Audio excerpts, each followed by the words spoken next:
Hello, dear Savvy Science friends. Today we are privileged to be hosting Dr. Basma Faris. Hold your horses because it's a long introduction. She is a distinguished board-certified obstetrician and gynecologist with over 2 decades of experience in women's health. Dr. Faris is also a certified culinary medicine specialist, which means that she focuses on integrating nutrition into her medical practice to provide more holistic care. She earned her Doctor of Medicine from Jacobs School of Medicine and Biomedical Sciences at University of Buffalo, followed by a Master's of Science in Nutritional Science from Brooklyn College, and she holds a Bachelor of Science in Nutrition from the University of California at Berkeley. She currently serves as the Chief Medical Officer at Aspect Health, as the Chair of the Advisory Board at the American College of Culinary Medicine, and she also serves as the Lead Medical Advisor at Marma Health, and operates her own telemedicine practice dedicated to comprehensive PCOS care. And that is what we're going to be talking about today, PCOS. Thank you so much for being on the episode today, Dr. Faris. Thank you so much for having me, Carmen. My pleasure. Before we get into the nitty-gritty, PCOS can be misunderstood. How would you explain it to somebody that is encountering this condition for the first time? I think a lot of the confusion comes from the name, which I think is kind of limiting. PCOS stands for polycystic ovarian syndrome. And I think that would imply that it's only an ovarian problem or only a reproductive problem. But it's actually a full body chronic disease that impacts the ovaries and the reproductive system, but as well, it impacts mental health, metabolic health, cardiovascular system as well. And so it is a lot more than just this dysfunction of the ovaries. That was interesting how the name is sort of misleading with the cystic ovaries. You can have PCOS, but not have cystic ovaries, and you can have cystic ovaries and not have PCOS. Correct. So when they talk about cystic ovaries or polycystic ovarian morphology, that's a descriptor of the appearance of the ovary on ultrasound, where there are lots of little tiny cysts, which are actually the normal cysts that contain our eggs. But in this case, they are more, they're numerous, and usually they're lined up around the periphery of the ovary, and that's how it appears on ultrasound. And having this appearance, polycystic ovarian morphology, is one of the criteria of PCOS, but you said it correctly. It doesn't necessarily mean PCOS if you don't have another criteria, and you can also have PCOS and not have this appearance on ultrasound. So sort of limiting. Why do these polycystic ovaries come to be? So it is part of the syndrome is this ovarian dysfunction where the ovaries are not, the follicles rather, in these little cysts are not developing as they should. They actually stop developing in this kind of intermediate stage. And so then they end up just not being released. And so they accumulate around the periphery. Many of them will be recruited to ovulate, and then they stop developing and they just accumulate around the periphery of the ovary. So I've come up with a little metaphor or analogy for thinking about this. Every month, several small follicles, as you said, fluid-filled sacs, start developing in the ovaries, and each contain an immature egg. Now, imagine that all of these follicles are kind of on a reality show where they compete to be the one that grows larger and matures fully. And during ovulation, the largest and most mature follicle gets to release the egg, and that travels down the fallopian tube for possible fertilization. Fertilization being the prize of the reality show. But with PCOS, nobody wins. The follicles start growing, but as you mentioned, they don't mature properly. So ovulation doesn't happen as regularly or not at all for some patients. Instead, multiple small undeveloped follicles stay in the ovaries and create that polycystic appearance that is seen on the ultrasound. That's a beautiful analogy. So that's absolutely right. One of the characteristics of PCOS is this ovulatory dysfunction, which means ovulation occurs later, right? Normally in your textbook menstrual cycle, that's 28 to 30 days. Ovulation occurs at the midpoint, right? But in many people with polycystic ovarian syndrome, ovulation is either delayed or never occurs at all. I mean, it's a spectrum condition. What are some of the other features of PCOS? So some of the other probably most well-known or common features are some dermatologic symptoms. So facial hair or chest hair, so hair in places that you may not necessarily want them to be, cystic acne, and then like male pattern hair loss. And then sometimes skin tags or something called acanthosis nigricans, which is this dark, velvety skin that can appear on the cheeks and on the neck. So these are some of the dermatologic conditions. And weight gain or difficulty with weight management is another symptom of PCOS. And usually that's actually characterized by more weight accumulation around the midsection. People with PCOS also are at higher risk of having depression and anxiety and sleep apnea, as well as increased risk of some cardiovascular complications as well. Are those skin conditions, what's causing that? Is that because of the excess androgens? Androgens being the so-called male hormones, which, by the way, everyone has. Correct. Is that what's driving the sort of hair thinning, acne, excess facial body hair? Yes.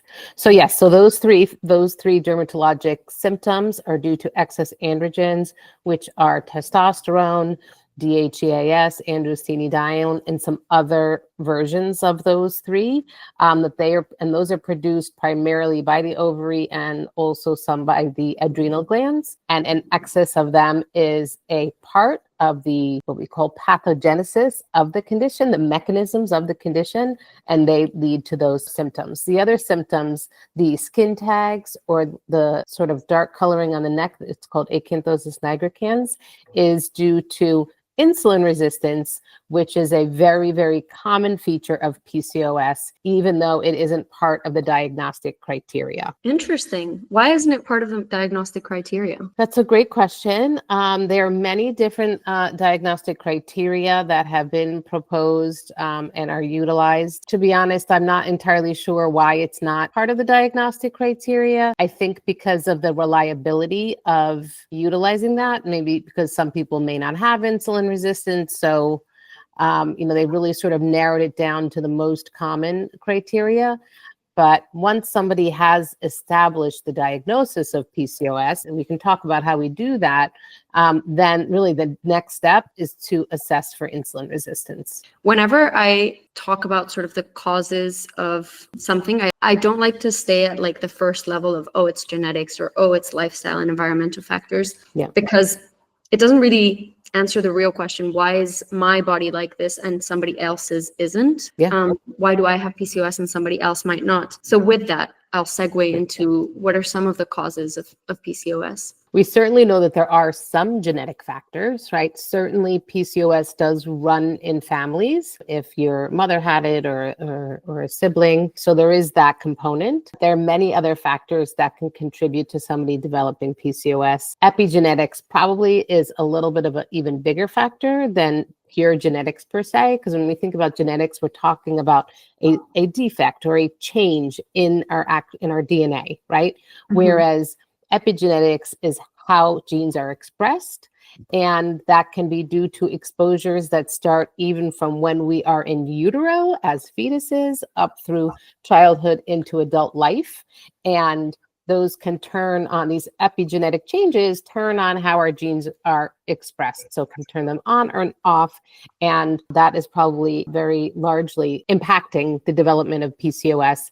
And then, there are other factors like lifestyle factors, exposures to environmental toxins, endocrine disrupting chemicals, etc. It's hard to pinpoint for most people one cause. Oftentimes it's probably a combination that maybe there is a genetic predisposition that is either expressed or not expressed in a person. And then epigenetic factors may uncover this sort of risk for PCOS, or environmental factors may uncover somebody who is at increased risk. That's where it's complicated and multifactorial, as you said. Yeah, I like to think of it like a recipe. So some people get all the ingredients, they get the genetics. It's not as simple as you have the PCOS gene. It'll be things like genes related to hormonal regulation, to insulin signaling, ovarian function that are all at play. Hormones, the insulin resistance, some lifestyle factors, and you might develop full-blown PCOS. Other people might only get some of the ingredients and they don't get the symptoms. But importantly, it's not something that individuals cause. It's a combination of things that are largely out of your control. That is super important, because I think for a very, very long time, and probably still occurs in many places, there is a lot of blame. There is this sort of idea that somebody with PCOS is doing something to cause it. They're eating too much. They're not exercising enough. They're eating the wrong foods, they're not eating the right foods, etc., or that they're too stressed out and they need to relax. Like all these different things that unfortunately are put on people with PCOS is really unfortunate. I mean, not to get political, but we might argue that tends to happen more with women's health. But Certainly there is that. It tends to happen. There's bias, right? And also, unfortunately, but because weight gain is a symptom of PCOS, there is this weight bias, this fat bias, right? That that society has, that the medical system has, that really then assumes that it's this sort of linear cause and effect situation, when in fact that is a symptom of the condition itself. And I know that thinking is still very much present. Let's talk a bit more about that weight gain and sort of linked to the insulin resistance. Could you tell me a bit more about that? The Australians do a lot of PCOS research. So they've looked at PCOS, I think, a bit better than we have in the States or as being done in Europe. And they took a very large cohort of women and observed them over several years to look for the development of PCOS and then different lifestyle factors and weight gain. Even when controlling for lifestyle factors, it was found that those who have PCOS and had, statistically significant and clinically significant more weight gain than those without PCOS. So it tells you right there that there is a difference with the same exposures and the same behaviors that those with PCOS struggled with being able to prevent weight gain. And it's due probably to the sort of two hormonal drivers, both the excess androgens, which contributes in women to weight gain, abdominal weight gain, whereas in men it's the opposite. So we can't think about, even though men and women all have androgens and all have estrogens, they don't all function the same in both sexes, which is really interesting. And then also insulin resistance, which is present in people with PCOS. And insulin resistance can contribute to impairments in how we utilize energy. So even though you may, eat a certain amount of food, your energetic needs, or the amount that is burned, may be impaired in people with insulin resistance. And presence of having too much insulin may drive energy storage in the form of adipose tissue, right? So adipose tissue is body fat. And so these two factors are driving weight gain in people with PCOS. Insulin and fluctuations in blood sugar can also drive hunger. So people may find that even though they feel sluggish and they're gaining weight, they may still feel this drive to eat. And that's all part of insulin resistance and the hormonal factors that go along with that. Just to give a bit of background for anybody that doesn't know about insulin resistance, taking a step back, glucose is the body's primary source of energy. It comes from carbs in our diet, and it's regulated by hormones like insulin and glucagon to ensure that this energy is balanced so that you can use glucose when you most need it. The name suggests is resistance to insulin. And so what happens is that your cells do not respond effectively to insulin. So the glucose can't enter your cells for energy production, and to compensate, the pancreas produces more insulin. So there's excess insulin in the body. And if continued, that leads to dysregulation, disbalance, let's say, of glucose that can include pre-diabetes or type 2 diabetes. But what I also found interesting when reading up on PCOS for this episode is that the elevated insulin levels can contribute to the overproduction of the male hormones, as we said. So I'll tell you why that is, because it's confusing, I think, for most people to understand. They're like, how are the cells resistant, but then they're also producing more of something, right? Something doesn't compute. And why doesn't everybody with insulin resistance have PCOS, right? Why doesn't everybody with type 2 diabetes have PCOS? And that's because insulin has more than one function. So this is very important to understand, and I think most people don't get this part. So insulin binds to the cells. The cells have something called an insulin receptor, right? Sort of like this lock and key The receptor is on the cell, insulin binds to it, and it tells the cell what to do. On one side, insulin is telling the cell, bring those channels, those gates to the surface of the cell and open them up so the glucose can enter the cell, and that glucose can be used for energy. Glucose is very important. I feel like glucose has become this dirty word now. Our brain relies on glucose, our heart, right, to pump our heart, all our muscles, like we rely on glucose. We rely on insulin. Like people think, oh, insulin is no, if without insulin you would die. Just you need to understand how it works. So on one hand, that's one function. On the other hand, it has another function, is that it's signaling cells to produce the products that that cell is supposed to produce, whether it's proteins, enzymes, or hormones. Different cells have different specific functions. The fecus cells in the ovary, their function is to produce testosterone, right?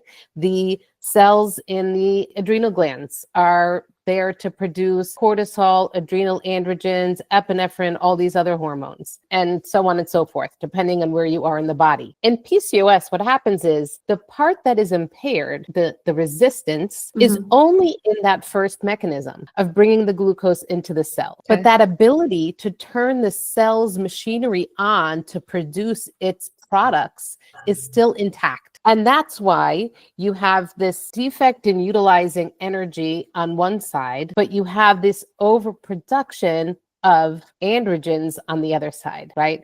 And that is different from somebody else who may have a defect in their insulin signaling at the level of the receptor, where the insulin binds to the receptor, because that would turn off both functions. Okay. And that's what's different in PCOS. That's why insulin resistance is driving all of these symptoms and is really interfering with the reproductive cycle, the menstrual cycle. That's sort of how not everybody with insulin resistance ends up with PCOS. Sort of along that line, as we said, we don't want anybody leaving the episode thinking that glucose is the enemy. Glucose is the body's fuel. Without it, we wouldn't function. But it is important to talk about some practical lifestyle changes that maybe you would recommend to women with PCOS. First off, just because somebody has insulin resistance does not mean that they have a complete inability to use glucose. It's just slower.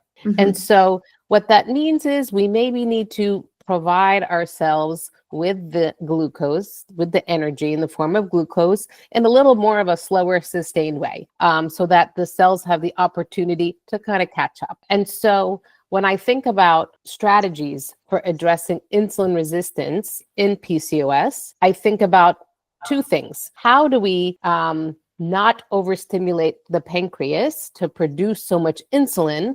And how can we improve insulin sensitivity on the other side? And those are the two strategies. We want to, like I said, slowly feed our bodies with the energy that it needs, so that our pancreas has the ability to produce the amount of insulin that is required, and that it is not overwhelmed, because our cells, the insulin resistant cells, will use that glucose, albeit at a little bit of a slower pace.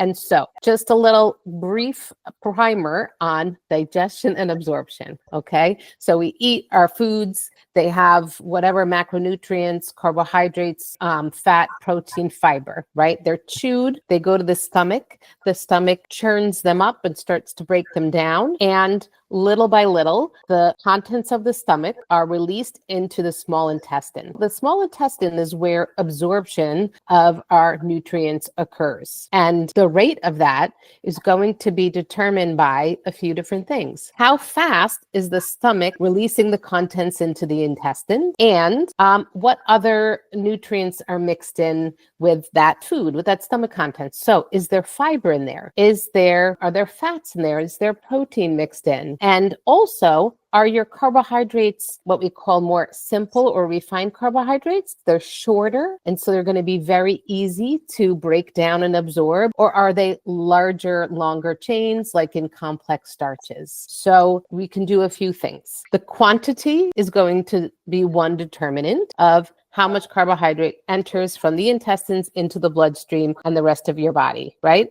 So that's one. The second would be the size of the molecule. Something like sucrose, which is table sugar, or any sweetener, is going to be made up of 2 or 3 molecules. And so that's going to be digested and absorbed very, very rapidly. Super Whereas simple. super simple, right? And it's just very, very quickly and very efficiently digested and absorbed. Something starchy, right? A complex starch that's going to come from something like beans or oats or potatoes or any whole grains. They are going to be digested much more slowly. And so that carbohydrate molecule is going to enter into the bloodstream much more slowly. Other things that are going to factor in, if you have fat in your diet, a little bit of fat, that actually slows gastric emptying. So that means the stomach is going to release the food into the intestine much more slowly than if you ate that food without any fat in it. These are the different ways in which we can sort of work with our bodies, what we know our body does, to sort of support ourselves. We don't have to be extreme in any way, but you gotta learn what works for you. So that's the input side, right, of how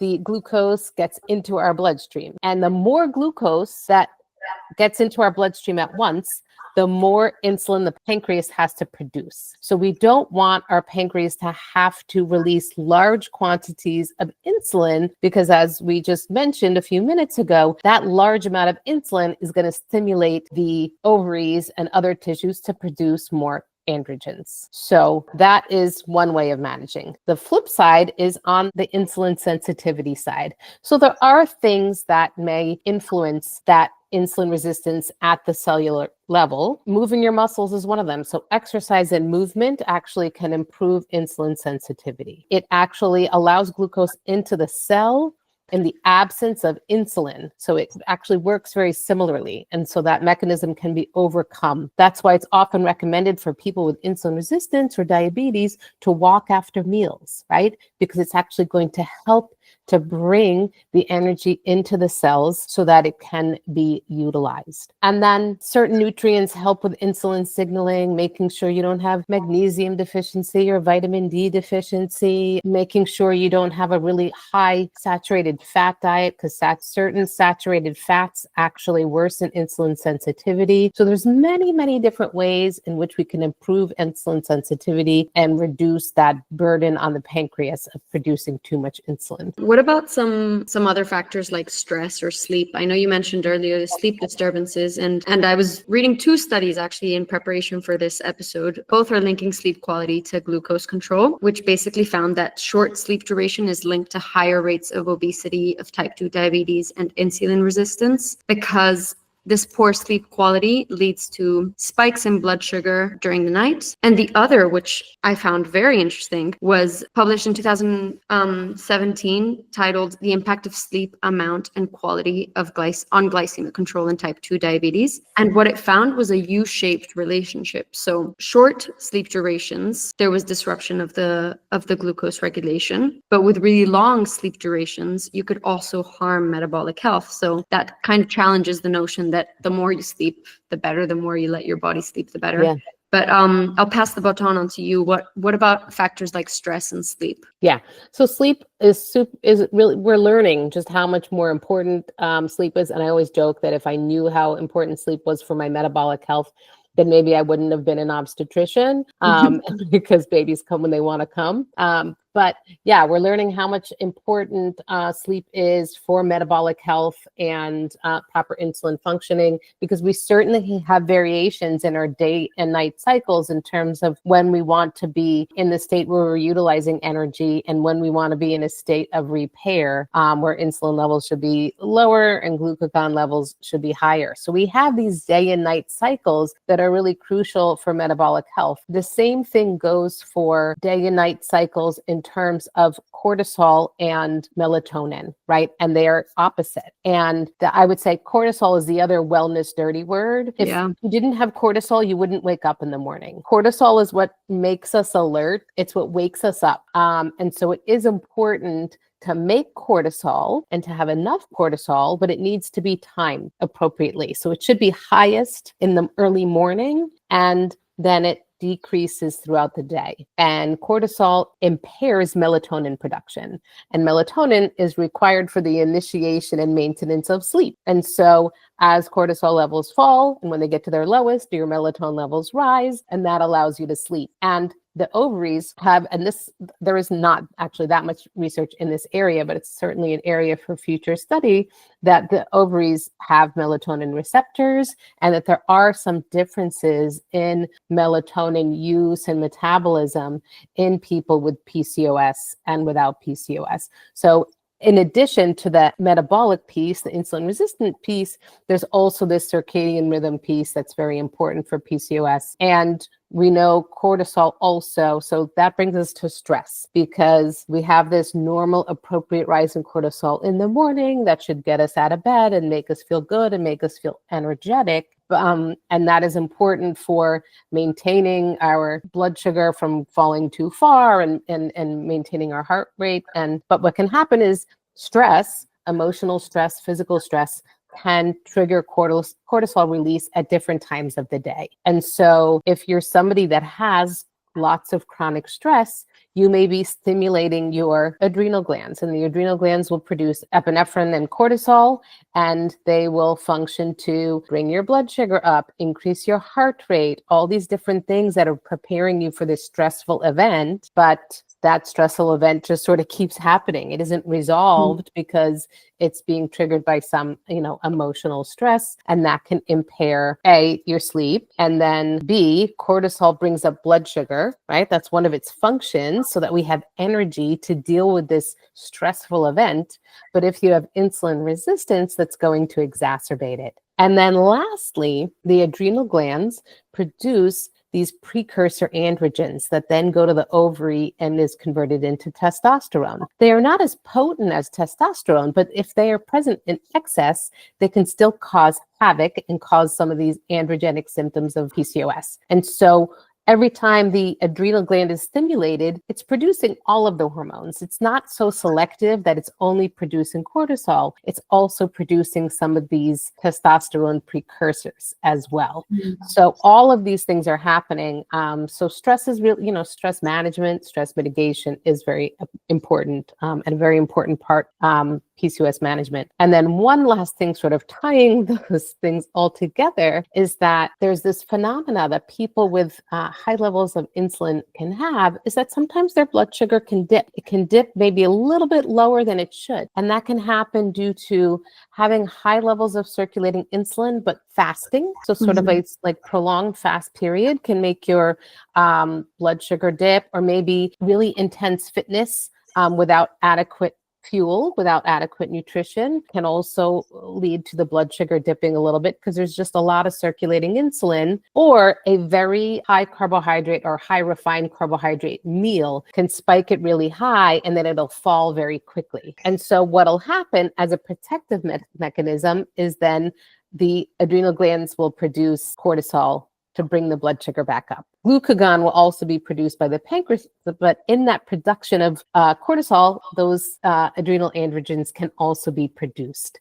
And so I think that's very important, because I know fasting sometimes is very popular, and even so restriction, right? Because restricting carbohydrates too much sometimes can work against people, especially until they get their what we call hyperinsulinemia under control. So these different systems really work together. They don't work in isolation, these different hormone systems. And so understanding them and how they impact your body is really key to learning how to manage PCOS for the long term, because it is a chronic disease. Yeah, yet another reason why we need to go to the doctor before going on a crazy diet. All right, I have two more questions for you. The first is, what advances in PCOS research and treatment are you most excited about? I mean, there's so much, really. It's the one area of gynecology where I feel like there is a lot known about nutrition, and that's why I'm so into it, right? Because I feel like there's something that I can contribute with my background. We are learning, and we're actually going to see this year, I think, there's a group in San Francisco that is studying the use of continuous glucose monitors in people with PCOS. And I think it's great because we have some data, and certainly I use CGMs with my patients. So it's a device that is applied to the arm usually that can measure, it measures interstitial fluid glucose, which is the fluid in between cells, but that is very it should be very similar to your blood glucose level. Mm-hmm. And so it's a way of very easily measuring blood glucose levels very instantaneously, right?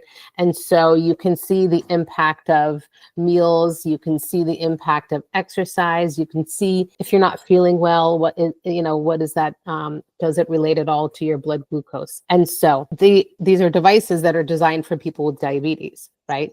But since we know that the majority of people with PCOS have insulin resistance, many of us have adopted them for use in our PCOS patients. But the numbers, the sort of standard values that we are looking at to our goal values in terms of how are we going to improve health are really extrapolated from a few small studies that are really over a decade old and studies of people with prediabetes, whether they are men or women or have PCOS or not. This year, I think their study is supposed to conclude sometime in the middle of this year, and then they'll analyze it and publish it, and we'll really be able to see what those numbers should be. And so I'm very, very excited about that because I imagine they'll be pretty similar to what we're using, but having that confirmation, and maybe they will be a little bit different, will be really, really helpful for people with PCOS. And then there is no approved treatment today specifically for PCOS. We use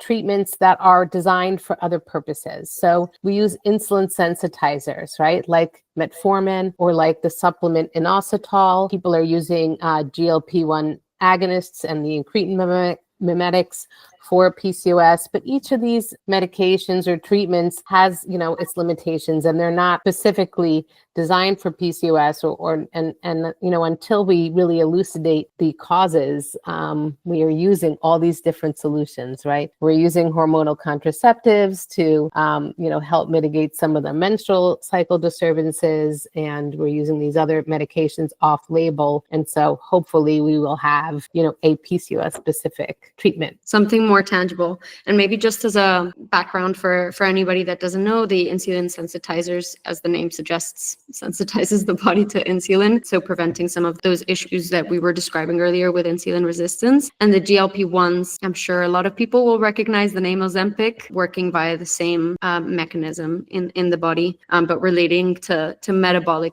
control and changes in your body. Cool. The last question I have, it's not really a question, I guess. The key takeaways. What are the 3 sort of key messages you want listeners to take away, whether or not they have PCOS, from this episode?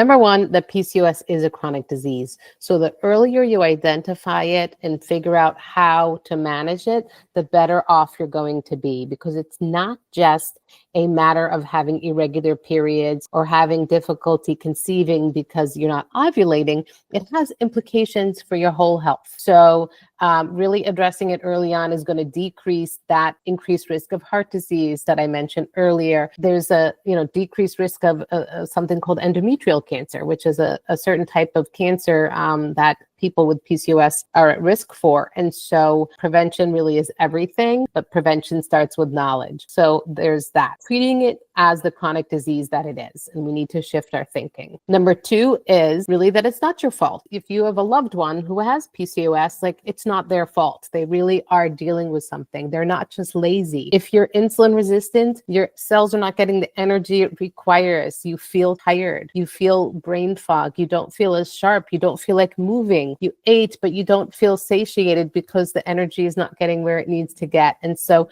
really giving yourself grace. And if you love somebody with PCOS, giving them some grace. Yeah, I have a friend who just recently figured out that he's insulin resistant. And he was telling me, if I had known ages ago, I wouldn't have been beating myself up for months, feeling tired, feeling constantly hungry, having a loaf of bread in the morning and not feeling satiated.